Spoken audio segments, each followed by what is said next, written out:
Welcome back to Justice. A bombshell documentary about the death of Princess Diana has sparked outrage.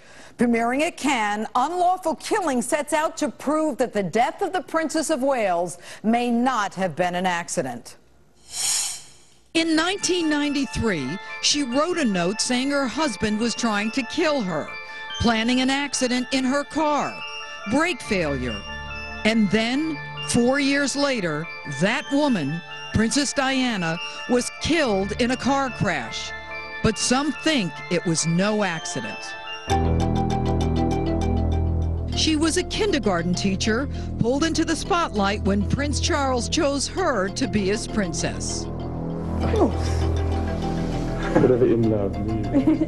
But the fairy tale did not end happily ever after.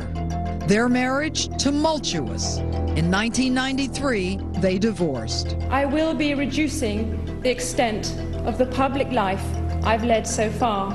Once officially out of the House of Windsor, Diana began speaking out publicly against the royals, confirming Charles's affair with Camilla, admitting to depression, bulimia, and an affair of her own. Then, August 31st, 1997. Diana, Princess of Wales, has died.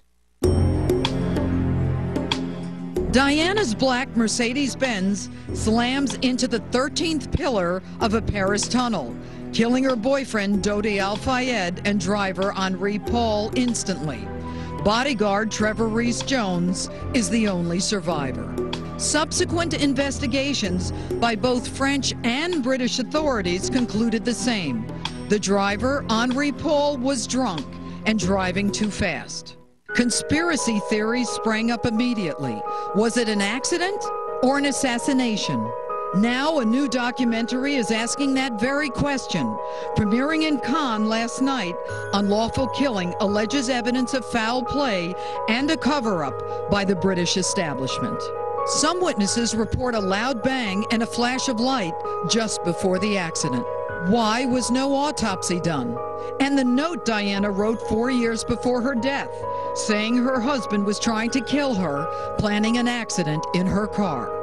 When the woman left a note saying, FYI, if I'm dead, here's how it's going to happen, and then it happens exactly like that, I think someone should pay attention. The film itself is facing widespread criticism in the UK, not only for its allegations, but for using never-before-seen paparazzi photos of Diana at the crash scene.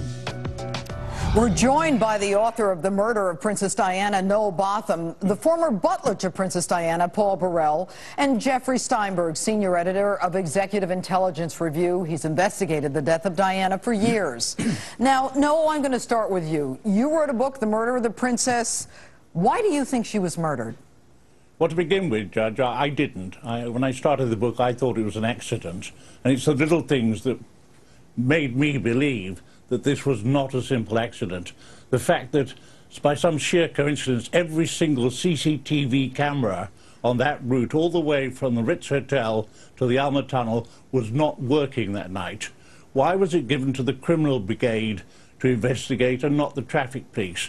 Why were Mercedes experts who were offered by the company to examine the car refused any chance to look at the wreckage? Why did they wash down the road with detergent and open the road in just a few hours before proper forensic tests were done?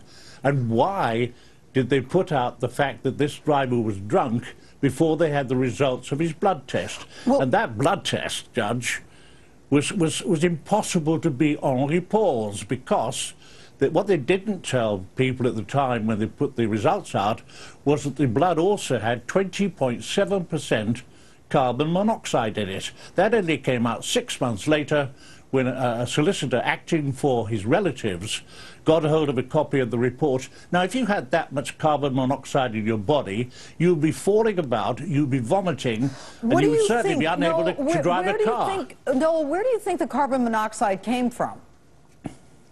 Where do I think the... You said there was a carbon monoxide in his blood. Where did that come from? Well, according to the police, it came from the airbag, until Mercedes said, of course, we don't put carbon monoxide in the airbag. Then they said it was heavy smoking. Well, that toxicologists say is impossible. All right, Jeffrey, was it murder? In my heart of hearts, I'm absolutely convinced it was, but the cover-up was so massive that we will probably never have the kind of evidence that you would take before a judge and a jury to prosecute. But what do you think is the most significant evidence that leads you to think in your heart of heart that she was murdered? It's the totality of the cover-up, and when you're carrying out a high-level political assassination, as this may have been, the most important thing is to have the cover-up in place. All right. Paul, was Diana murdered? No, she wasn't. Why do you say that? This was a tragic accident. The princess was in the wrong place at the wrong time with the wrong man. I'm afraid we will have to accept the verdicts of the juries in France and in England, accept this once and for all, and move on, for goodness sakes. But Paul, because we can't keep investigating this. We've just witnessed a very happy incident in England. This only causes to upset everyone who loved the princess. We need to draw a line underneath this and move on. Well, certainly, I mean, we did just celebrate a wedding, but don't you think it's disconcerting that a woman predicts exactly how she's going to die? I mean, isn't that cause for concern? Well, I lived with the princess for a few years, and I knew her extremely well. She wrote that letter to me in which she expressed that she feared that she was going to be killed in an automobile accident.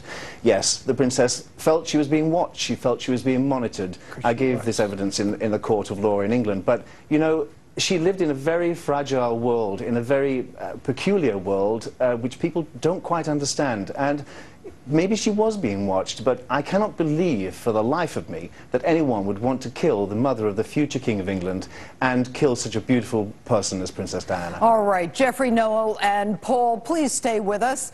Coming up, the controversial photo of Princess Diana dying in the car. We have it, and we're going to show it to you. Welcome back to Justice. We're back with Noel Botham, Paul Burrell, and Jeffrey Steinberg. Now, Noel, I'm going to go to you. The documentary shows the photograph that was banned in the UK of Princess Diana dying. Was this the right thing to do? No, I don't think it was, really. I think it certainly would sharpen the attention of anybody watching the documentary, but I'm not sure in my own mind that it's great taste. I would like to add, by the way, I listened to Mr. Burrell and the comments he had to make, but one must remember that Mr. Burrell boasted about lying to the inquest that actually found Diana was unlawfully killed. Well, Paul, is that accurate? No, you're wrong.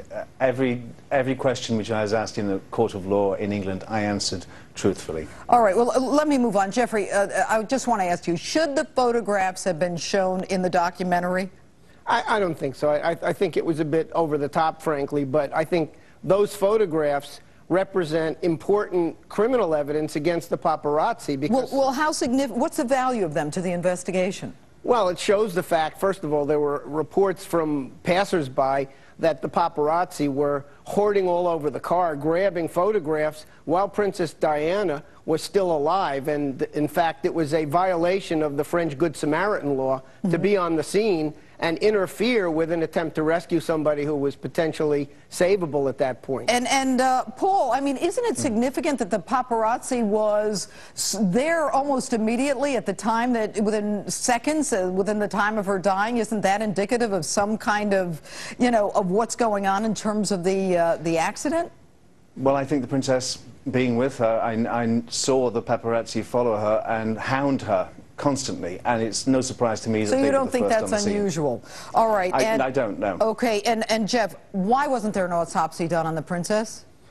I think that the royal family intervened. The royal coroner interceded. They made all kinds of arguments. It fed all kinds of wild scandals. That's crazy. No. Why wasn't there an autopsy done here? There was supposed to have been an autopsy done in Paris, and a rudimentary was done, autopsy, and I'm told they used formaldehyde inside her after that crude autopsy. And when the body got to London, there was supposed to be a further autopsy. It never took place, apparently. Well, you know, to me that's shocking. I mean, I can't believe that you've got the Princess of Wales who supposedly dies in an accident and there isn't a thorough autopsy that's done, or there's a preliminary and not a final. I mean, to me that just adds to the conspiracy theories, not that I necessarily buy into it. Paul, what do William and Harry make of all this? I think it's very upsetting for everyone who loved the princess to have to constantly go through this ordeal. My monitor is switched off here. I do not want to see that photograph of the princess dying. I do not want to see footage of her dying. I think it's in extremely bad taste. I think it's wrong, and it shouldn't happen. Do you think they should have been destroyed, Paul? Yes, I do. It's a matter of dignity, and everyone deserves dignity at that moment in their life as they pass over to the other side. It's wrong. It's shameful.